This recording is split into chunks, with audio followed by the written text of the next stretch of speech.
Nah, kemarin kita udah tunjukkan bahwa kalau adik-adik punya satu fungsi, kemudian mau direpresentasikan sebagai deret pangkat, maka adik-adik bisa menggunakan deret Taylor. Masih ingat deret Taylor kayak apa kemarin?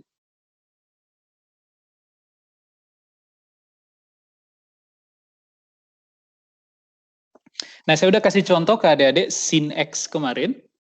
Kalau kita ambil di sekitar 0 saja, maka kita peroleh kemarin sin X sama dengan X min X pangkat 3 per 3 faktorial plus X pangkat 5 per 5 faktorial dan seterusnya. Nah, adik-adik lihat, ekspansi deret ini atau representasi deret dari sin X itu menggunakan X0 sama dengan 0. X sama dengan 0 kita gunakan sebagai titik acuan. Kemudian dari titik acuan tersebut, kita menyelidiki nilai-nilai X lain yang berada pada jarak tertentu diukur relatif terhadap X0. Untuk kasus yang ini, kita pilih X0 sama dengan 0. Oke? Kira-kira demikian. Nah, ada deret-deret lain yang kalau adik-adik pilih titik acuannya adalah X0, maka akan bermasalah. Misalkan fungsi ini, logaritma X. Logaritma X itu kurvanya kayak begini. Kalau ini sumbu X, ini ln X. Nah, maka memilih titik referensi ini sebagai X sama dengan 0 di kasus ln X, itu berbahaya, adik-adik. Pertama, ln X tidak terdefinisi di X negatif. Yang kedua, tepat di X sama dengan 0, fungsi ini blow up menuju minta hingga. Oke? Sehingga untuk ln X, ketika kita mengekspansi dia menjadi deret pangkat, kita nggak boleh pilih X0 sama dengan 0. Titik acuannya mesti kita pilih di titik lain, dan itu mesti positif. Nah, di kasus semacam ini, adik-adik membutuhkan titik referensi yang tidak 0, maka adik-adik harus kembali ke bentuk umum ini. Nah, jadi bagaimana cara memilih X0? Lihat karakter fungsinya. Dan lihat di sekitar titik mana adik-adik ingin menentukan nilai satu fungsi. Jadi adik-adik lihat, fx ini adalah nilai fungsi f, oke, di satu titik x yang berada pada jarak tertentu diukur dari x0. Oke? Dengan kata lain, bagaimana cara menentukan x0? Pertama, lihat karakter fungsinya. Yang kedua, adik-adik tanya kembali ke diri sendiri. Saya ingin menentukan nilai fx di sekitar titik berapa? Maka titik tersebut kita pilih sebagai titik referensi.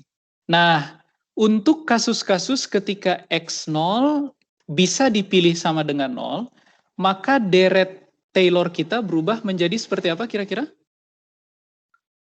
Nilai f di 0 tambah turunan pertama f di titik 0, ya kan? Dikali x tambah f double aksen di titik x sama dengan 0 dikali x kuadrat per 2 faktorial tambah turunan ketiga f di titik 0 x pangkat 3 per 3 faktorial dan seterusnya. Nah, kalau fungsi yang mau direpresentasikan, setelah adik-adik lihat karakternya, oh x0 bisa saya pilih sama dengan 0. Maka ketika adik-adik lakukan ini, pilih x0 sama dengan 0, maka deretnya menjadi seperti ini. Dan ini disebut sebagai deret Maclaurin. Nah, sekarang saya mau coba tunjukkan ke adik-adik beberapa fungsi yang akan sering kita temukan dan representasi deretnya seperti apa. Fungsi yang adik-adik akan sering temukan itu pertama fungsi trigonometri tentu. Sin X, oke, kita udah lihat kemarin, tapi tentu belum saya tunjukkan prosesnya, saya cuma kasih tahu kalau ada deret seperti ini, X min X pangkat 3 per 3 faktorial plus X pangkat 5 per 5 faktorial dan seterusnya. Nah, tapi bagaimana menerjemahkan ini? Nah, kita bisa menggunakan Taylor atau Maclaurin. Oke? Misalkan kita pilih di sekitar nilai referensi sama dengan 0, X0 sama dengan 0, maka kita bisa gunakan formulasi deret Maclaurin. Adik-adik coba lihat. Fungsi yang mau kita terjemahkan menjadi deret itu adalah sin X. Oke? Dan nilai referensi kita di titik 0. Saya bikin tabel kayak begini. Ini fx sama dengan sin X di X sama dengan 0, ini bernilai 0. Oke. Kemudian yang kedua, F aksen X sama dengan cos X, maka F aksen di titik 0 sama dengan 1, betul. Kemudian turunan kedua, min sin X, F double aksen 0 sama dengan 0, betul. Kemudian turunan ketiga, min cos X, turunan ketiga di X sama dengan 0, sama dengan berapa? Min 1. Oke? Kita tambah lagi, turunan keempat, sin X, turunan keempat di titik 0 nilainya 0. Oke. Terus, turunan kelima, cos X, ya kan? Turunan kelima di titik 0 sama dengan. Nah, kemudian adik-adik inputkan nilai F0, F aksen 0, F double aksen 0 ke deret Maclaurin tadi. Oke?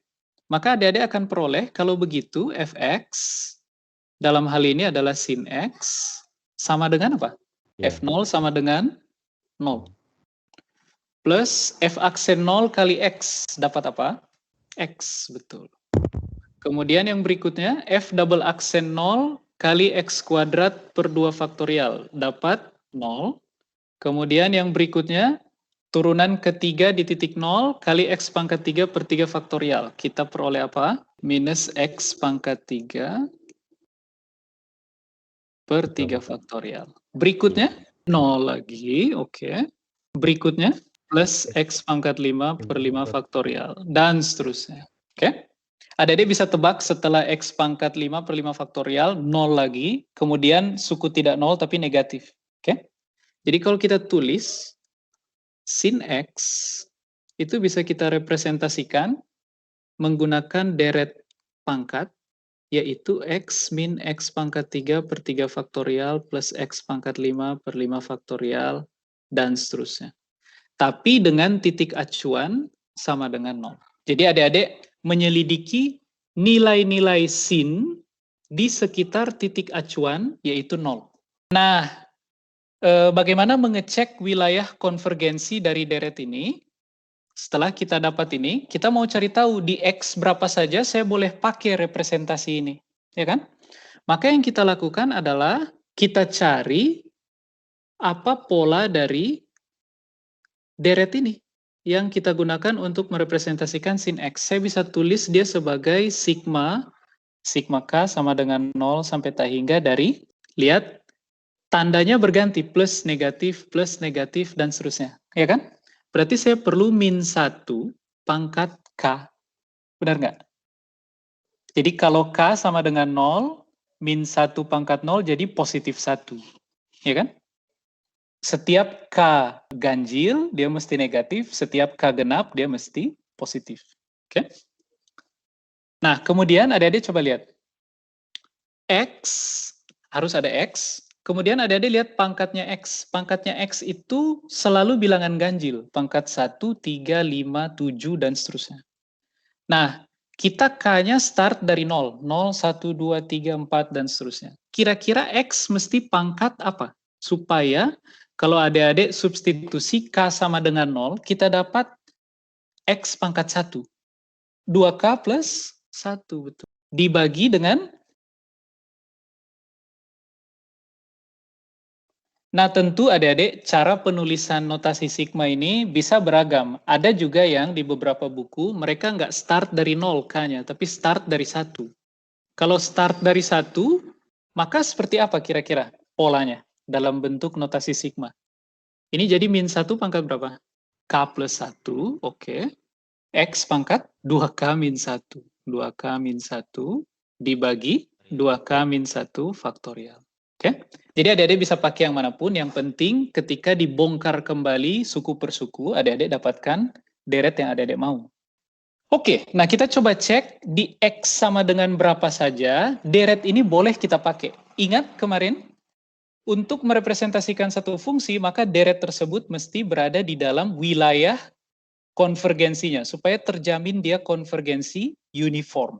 Sehingga adik-adik bisa turunkan suku per suku, integralkan suku per suku, dan seterusnya. Caranya gimana? Gunakan uji rasio. Uji rasio adik-adik terapkan seperti apa? Limit K menuju tak hingga dari suku ke K plus 1 dibagi suku ke K harus kurang dari 1, betul. Nah, sekarang coba lihat. Kita coba input pola yang tadi kita sudah temukan. Nah, ini sama dengan apa? Kalau adik-adik lanjutkan, limit K menuju tak hingga, nilai mutlak. Lihat, min 1 pangkat K plus 2 dengan min 1 pangkat K plus 1. Kalau dibagi dapat min 1 saja, ya kan? Kemudian, X pangkat 2K plus 1 dibagi X pangkat 2K min 1. Hasilnya berapa tuh? X pangkat 2, kemudian sisanya adalah 2K min 1 faktorial dibagi 2K plus 1 faktorial. Oke? Jangan lupa nilai mutlak. Kemudian ini akan kita bikin kurang dari 1.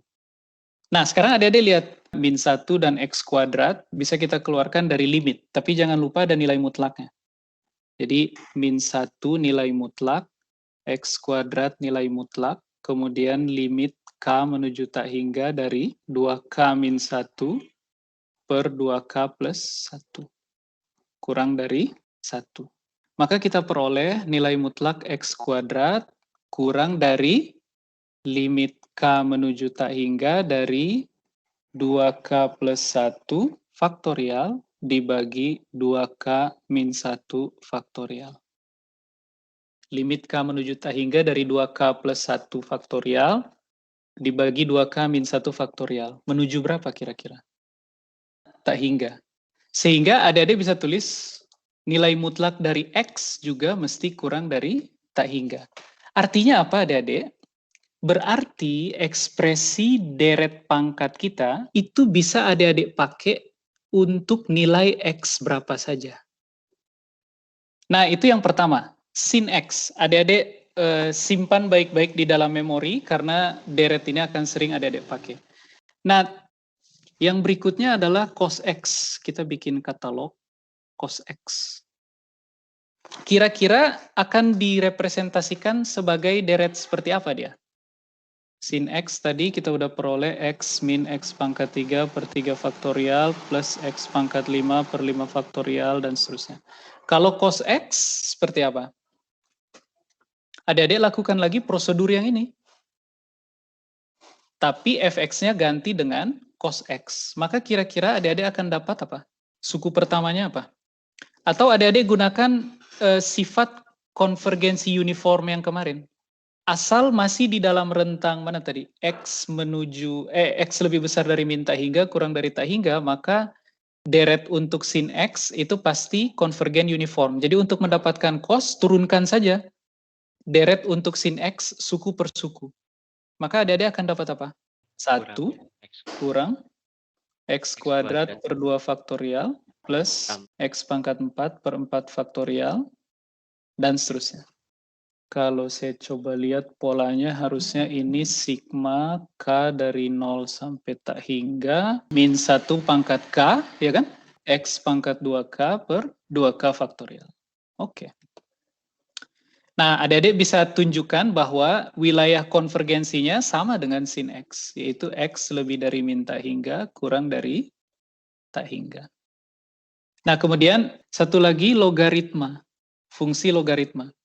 Ln, tapi adik-adik ingat, kalau pakai Maclaurin, itu berarti titik acuan kita di X sama dengan 0. Sementara logaritma X itu tidak terdefinisi di X sama dengan 0 dan di X negatif. Jadi kita geser kurvanya supaya fungsi kita bukan ln X lagi, tapi ln X plus 1. Kalau ln X plus 1, maka kurvanya yang tadinya seperti ini X, ini ln X, oke. Ini titik X sama dengan 1, ini sumbu Y. Maka ln X plus 1 kurvanya seperti apa? Digeser ke kiri berapa satuan? 1 satuan, betul. Adik-adik geser ke kiri 1 satuan. Jadi kalau ini min 1, kita bikin garis bantu, maka dia kayak begini. Oke?